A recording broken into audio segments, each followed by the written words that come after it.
Brian put down his copy of the Catskills Crier and grimaced. First the Windsor Word and now the Crier were turning their attention to the hotel.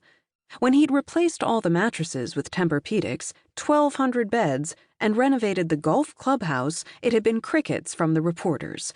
Brian had emailed photos to the editors-in-chief of both publications and not even gotten a response. But suddenly the local papers were sniffing around, and he had 6 voice messages and 9 unanswered emails asking him to comment on the offer. He took a swig of bitter coffee from his thermos and stared blankly at the line of phones at the hotel reservation desk. There was very little about the day ahead of him that he was looking forward to. He didn't necessarily want to feel the jolt of caffeine, but sitting behind the reservation desk would surely put him to sleep otherwise. The phone had rung about a half-hour earlier and had shocked his eyes into an open position. But when he'd answered, "Good morning, the Golden Hotel," a confused voice on the other end had responded, "Sorry, I must have the wrong number." Historically, this weekend, the 3rd week in June, would kick off the busy season. His father and his longtime business partner had built the hotel as a summer destination for those wishing to escape the hot city, boldly joining the ranks of many more seasoned establishments doing the same.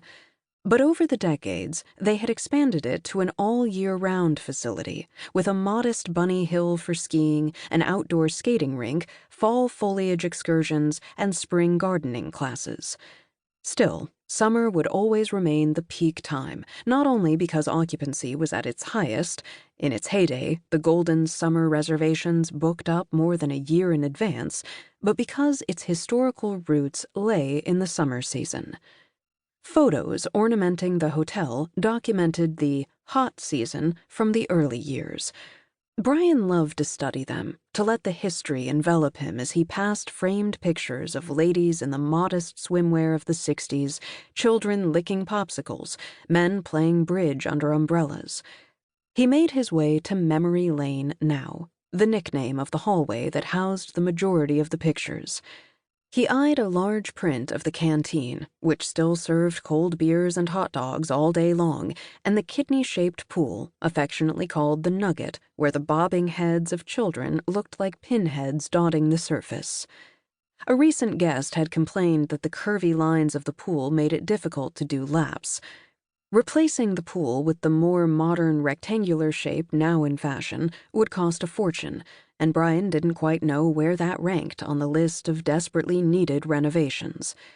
After the bedbug crisis, he'd had no choice on the mattresses, and when the golf clubhouse had suffered a devastating flood, it had meant new everything. There was simply no budget for discretionary improvements, not if they were going to make payroll, to pay the insurance premiums, to keep up bountiful platters of food.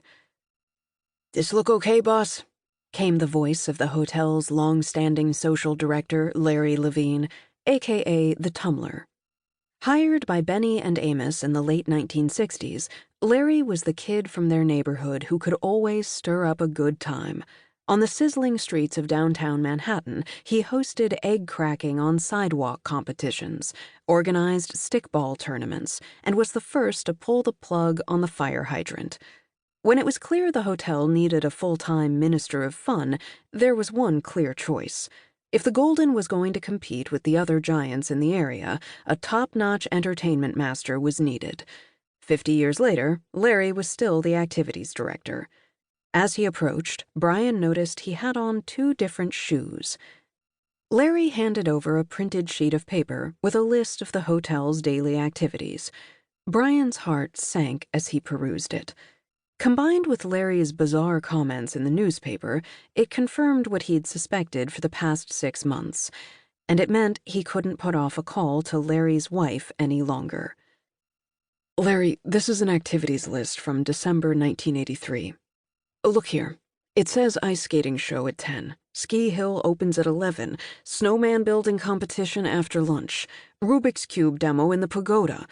Look outside, Larry. It's sunny. It's June, Lair. We have water aerobics, the walking club, outdoor checkers." Larry stared at him for a beat, then glossed with the sheen of embarrassment.